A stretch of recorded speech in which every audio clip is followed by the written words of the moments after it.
Hello, everyone, and welcome to Author Spotlight, the library talk show that features a different local author each month. Joining us again, once more, is Rachel Florence Miner, in the flesh this time. Rachel, we first interviewed you this past winter, where we spoke about your first book, Pip the Bird, which was an adorable story about a cute little bird who was sort of trying to warn others of this great big green machine, right? That turns out just to be, of course, a lawnmower. But that was more of a story, more than just a story about rescue and friendship. You specifically wrote that book to help develop language development, early literacy skills. Yes. Yes? Can you talk Correct. just a little bit about that? Sure. And why you decided to focus on that particular subject? Yeah, of course. So I'm a mother as well as an author. So I have two little boys at home. My oldest just turned 5, and then I have a 3-year-old. And when my oldest was about 2, he started in speech therapy sessions. And so he's been in speech for the past 3 years. And I really just saw an opportunity to kind of marry this fun story with a lovable character with the speech and language benefits that we find in a lot of other books. Sure. But this one also includes a page of tips for the one that's doing the reader at the front, so the parent or the caregiver.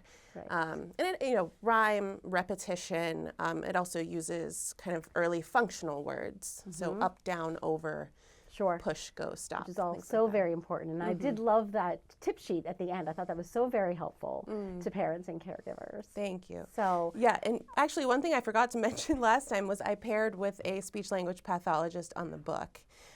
Because I am not one, I do not claim to be. I'm a parent of a speech delayed child, but I wanted it to be, very official and, have that. You had that expertise. Yes, exactly.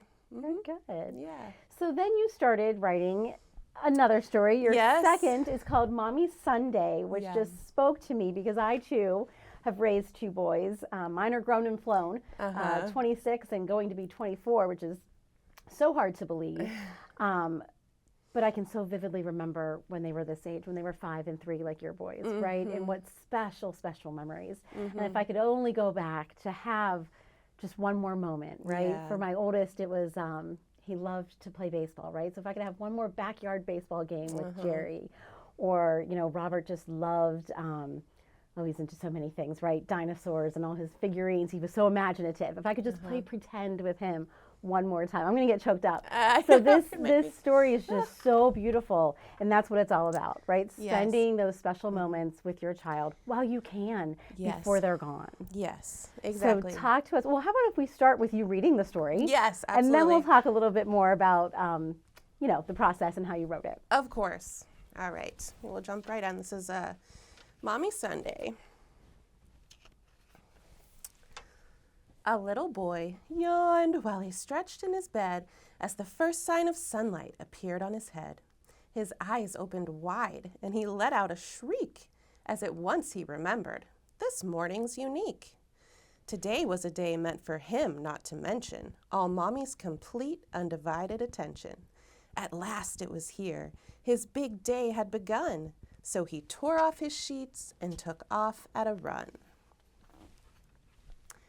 His mommy and daddy were sleeping quite sound until 2 tiny feet started prancing around. It's time to wake up. Mommy Sunday is here. Mommy woke with a grin and then pulled him in near. Breakfast was first, with his favorite food, blueberry pancakes that burst as he chewed. He finished his juice, tossed his plate in the sink, and was out the front door before Mommy could blink. Goodbye, house. Goodbye. The duck pond was next. He knew just what to do. Mommy cried, "Quack! Us ducks need breakfast too." They walked round the pond, sat and dangled their feet, till the ducks waddled off and their stay was complete. Goodbye, ducks. Goodbye. Then on to the playground, his number 1 place. He sped toward the rock wall at lightning fast pace. He shimmied up higher than ever before, not depending on arms there to catch anymore. He zipped up the steps and then zoomed down the slide. Then he flew like a bird with his arms spread out wide.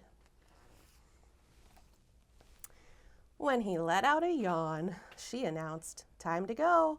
But he jutted his lip out and stomped, shouting, "No."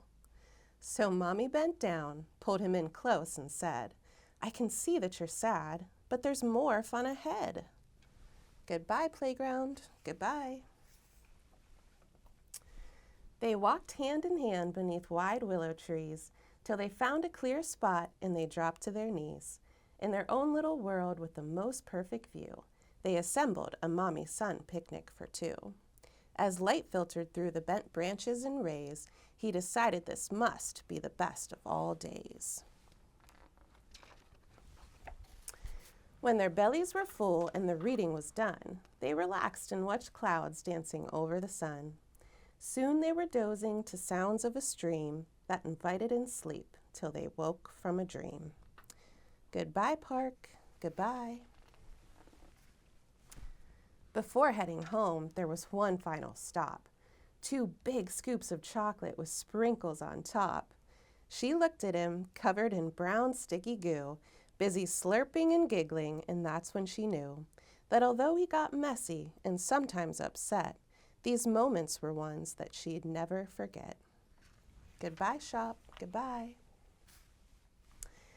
At last they were home, and he ran for his toys, all his monster trucks, blocks, and a train that made noise. He dumped out each basket till each was left bare, said, "Mommy, don't worry, I promise I'll share." They stomped round the house, playing T-Rex and ghosts. Then they set off volcanoes and raced his toy boats. And once he was dressed, combed, and all squeaky clean, they did something that Mommy called bedtime routine. He drank up his milk, gave his teeth a good brush, and curled up with a book as she softly cooed, "Hush." "I love yous," were said as she pulled up his sheet. Then she tucked him in tight from his shoulders to feet. And just as she stood, took her hand from his chest, he looked up and grinned. "Mom, today was the best." Good night, son. Good night. Though dishes were waiting, toys littered the floor, she stayed there and stared through the crack of the door. She heard the soft snores of her sweet little boy, and she knew that she'd miss this, his genuine joy. She'd watch him grow taller and bolder and smart until one day another would fill up his heart. So today she'd embrace all that motherhood brings as a cherished reminder of early years things. Beautiful. Absolutely beautiful. Thank you again so much. Of course. So yeah, I just, so when my boys were younger, we grew up in Arkansas, and this just like, we lived in Maumelle, Arkansas, and there was a lake close by. So like, our part of our morning routine before we went home and read books was going down to feed the ducks. And then there was a playground, right? Like, this just brought back so many memories. And I think it is just a wonderful, important reminder to these moms everywhere just to cherish the moment. So clearly that was the inspiration. You have 2 young boys, you wanted to capture this, you wanted to encourage other moms. It was. But tell us just a little bit more about, like, how did the idea spark? When did you first have the idea? How did it? Yeah, honestly, at the time, I couldn't exactly tell you. It just came to me. Sometimes that happens. Yeah. And I sat down on my computer and just started writing and got the few, first stanzas or verses down. But looking back, I think really when this hit me was when my oldest had just started preschool. And so I was getting a lot of one-on-one time with my younger son, but not so much my oldest anymore. And it kind of made me a little sad. Sure, yeah. Because that realization once they start school that, like, this is it. They're going to be in school, for the rest of time, really, that their childhood at least. That's the truth. And so I just started thinking, I need to be more intentional with still spending some one-on-one time with my oldest. And that's really what sparked this, I think. Yeah. What was the most challenging part? This is another rhyming story. I think you did a really nice job. There wasn't any forced rhyme. It flowed very nicely. Was that challenging, or what is the most challenging part about writing books in general? Yeah, well, I will say I reworked this text maybe 10 times. And I think, what I've found is it's very important to get beta readers. So I had a group of beta readers, obviously working with an editor, and for me, one that specializes in rhyme and meter. Helps so much. But really, my struggle with this was keeping it fun for the kid, hopefully, right? So they want to read it again. Right. While also speaking to the parent and putting some emotion in there. And that's really what I added a lot of through the editing process, was I added in, I think on the ice cream page, there's kind of like you start to get the reflection from the mother as well. And then at the end, so I went back, and it was honestly a lot flatter before. It was just kind of like this happened. Okay. So I went back in and tried to be intentional on adding in more of the emotions, if that makes sense. I love hearing that. Absolutely. It makes so much sense. And I think we hear from all of our authors what a process it is, right? And how patient and how persistent you have to be. And most importantly, how open you have to be to feedback, right? Yes. To having those people, those outside readers, give you advice, being open to it, and being open to making those changes. So we know that's part of the process, right? Draft after draft after draft. Yeah. Finding an editor and someone who will not only proofread your work, but edit, tell you that you need to take this out or you need to add this. Right. And then in the case of self-publishers as yourself, finding an illustrator. So we know that this is a long process.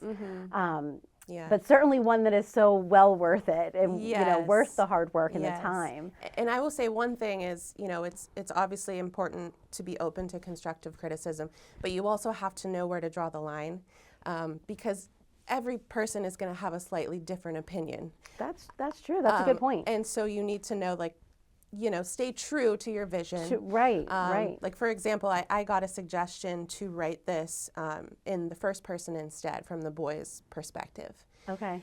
And I explored that at first, but I was struggling because I wanted to get in the mom's, thoughts as well. And so I just kind of, no, this is what I'm comfortable with. No, that's a great point. In third person. And so I can get kind of both sides, and wanted to start with kind of more of the little boy's thoughts in the beginning and how excited he was, and then kind of wrap it up with the mom's thoughts. Right, which I thought you did beautifully. Oh, thank you. Really, really wonderful.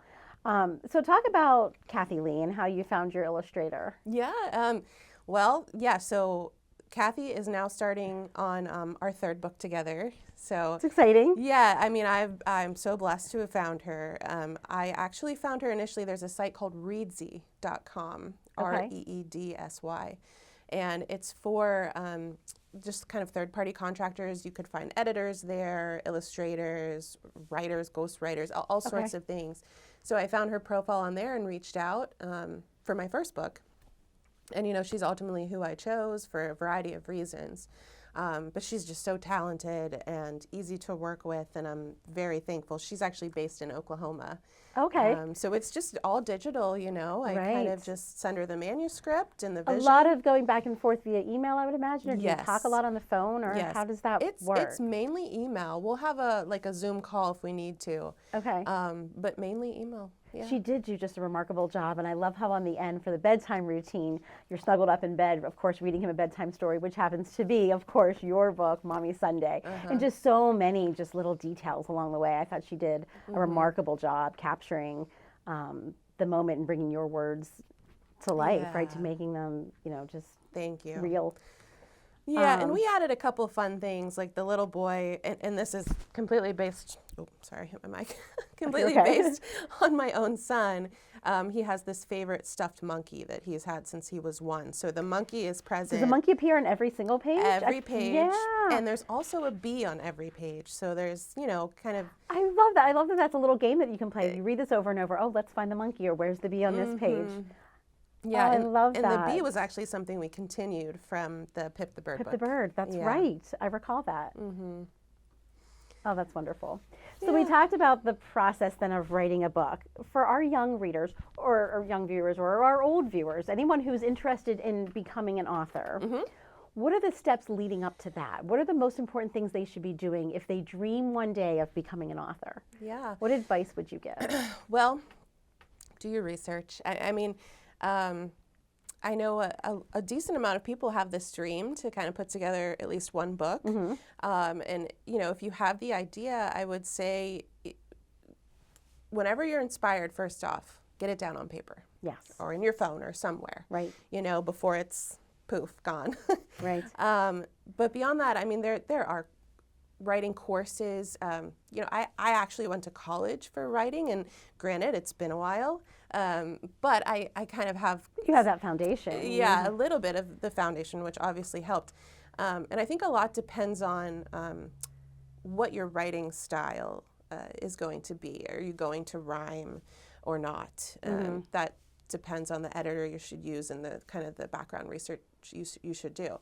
But honestly, number one thing, go out to your local library or a bookstore and read. Read the children's books, and ideally specifically the age that you're going for, that you think you'd like to target. You know, that's what I've heard from many other authors, and it's so true. Like, I hear that most often too, right? That's the number one recommendation, read. Yeah.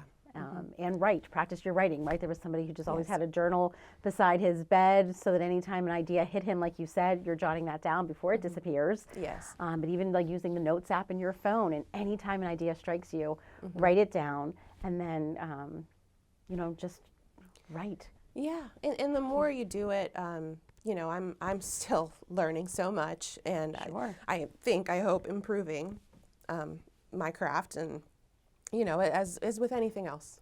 I would say I think that holds true with no matter what profession you aspire to go into, right? Yeah, if you want to be a pro athlete, then you better be practicing your sport each and every day. If you want to be a professional ballerina, then you better be dancing hours every day, right? So if you want to be an author, you read and you write as often as you can. Yep, absolutely. So that's great advice. And I think, you know, one stat that actually kind of terrified me was like, you know, you should have 20 first drafts before you actually, like, of different stories, before you decide to move forward and publish one. Oh, wow. Which That's a lot. Yeah, and I kind of threw 20 out there, but it was a lot when I heard this.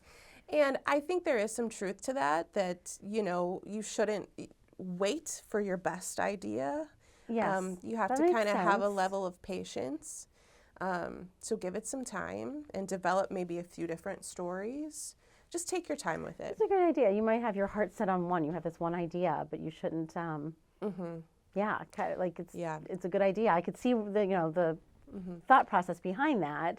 To have a couple different ideas going at once, and you can always come back and revisit. Right. You know, if you want to, and kind of further develop an earlier idea, if you think it's worth it. Yeah. But I struggled with this one for a while, if it would be special enough, and that's part of the reason why I tweaked the text so much. But ultimately, I can promise you it's special enough. Because like I said, I got choked up the first time that I read it, and thank you. You were gracious enough to give me my own personalized signed copy that I will cherish. And I just got teary-eyed again listening to you read it. So it definitely is special enough. Congratulations. It's a beautiful, beautiful book. And it is available here at the Bethel Park Library. Where else can our viewers order a copy of the book if they want to have one to keep? Yes, it is on Amazon, so just search Mommy Sunday, and it's also on my website, which is just rachelflorencemeyer.com. Wonderful. Now, I heard you say you were working on a third book. Yes. With the same, can you give us a sneak peek as to what that's going to be about? Yes, of course. So it is going to be continuing the Pip the Bird, and it will be a series. Okay. And so my working title, it's not 100% yet, but is Pip the Bird Christmas Mystery. So it will be winter Christmas themed, and it's coming out in 2026. So. That's so exciting. Yeah. Very good. So as a mom, we know how busy and how crazy these days can get, but how very important it is to set the time aside and enjoy the moment, because the housework can wait, everything else can wait. Yes. But I do want to speak to that. So being a mom of 2 young boys and then trying to write full time, how do you balance that? When do you sit down and find the time to write? Yeah, Like, what does that look like? And I guess, that's one thing, you could work from home. You might do it when the boys go to bed. You might get up early in the morning, right? I'm sure you make it work. You find that time. But I just think that would be hard to balance. Yes. I know how exhausting. Like I said, I have all these special memories of the boys growing up. I also remember how tired I was at the end of a day, right? It's exhausting. It is. It is. So, and I tried to work in a little bit of that into the book, actually. If you see, the mom looks pretty tired in the morning. I did notice that. Waking up and just, kind of the mess and the chaos that can ensue. But yeah, absolutely. I mean, I just truly love doing this, so that helps. Yeah. So any spare moment I get, I want to be working on this. Right. So obviously, it's just a joy. And I am also blessed, I know a lot of authors that are working full-time jobs on top of being mothers and trying to do this. I'm a stay-at-home mom now, and I have been since my youngest was born. And I'm fortunate, that we can survive on my husband's salary. Yes. And he is permitting me to kind of spend my savings on my dream. That's wonderful. Yeah, but of course, it's a balancing act, and I'm trying to be realistic with my goals in terms of I would love to be doing more things like school visits, Sure, more vendor events, things like that, but they take a lot of time. In time, down the road, you certainly exactly, and we are adding. I was wondering. I didn't want to say anything. Yeah. Of course. Super exciting. Yes. So much going on in your world right now. This is so wonderful. So one day, once they're all in school, one day, I'll have the time for the other things. But for now, I'm just kind of releasing the titles and getting them available and out there. Yes. And just kind of raising awareness. Yeah. That's wonderful. Thank you so much for being on our show today. Yeah, of course. Thank you for having me. My pleasure. Is there anything else you want to leave our viewers with? Anything you want them to know in particular? Actually, I'm glad you asked, because I didn't want to forget this. So just another added benefit, and maybe if we're able to use this camera. So there is, I really wanted this to be a giftable book, and so I added a couple extra details. There is a copper foil title here on the front, which is just kind of, a nice added feature. But really, to make it more interactive, you see these are the end sheets here, where it kind of goes through what the mother and son do in the book, maps out their day. I love that. And then there is also, I did not notice that until right now. Yeah, there is a map on the back of the dust jacket. I know as a mom, a lot of times these things just get ripped and thrown out. So this gives the dust jacket a new purpose, and you can fill it out with your own little one at home to create your own special day. I absolutely love that. Yeah. Oh, what a neat little bonus, Yeah. and great way to, like you said, personalize it. This would make an absolutely precious gift. Oh, thank you. Yeah, so didn't want to miss that. No, I'm so glad. But yes. yeah, other than that, it's been a joy, and I hope other mother-son pairs enjoy it together and it resonates with them. It most certainly will, and hopefully we can maybe have you back on the show, down the line after you get settled with baby number 3. But I would love to, talk about your third book. If the opportunity ever arises. Of course, that'd be amazing. I was going to push for release this year, but then, too much. There's a baby coming at the end of the year.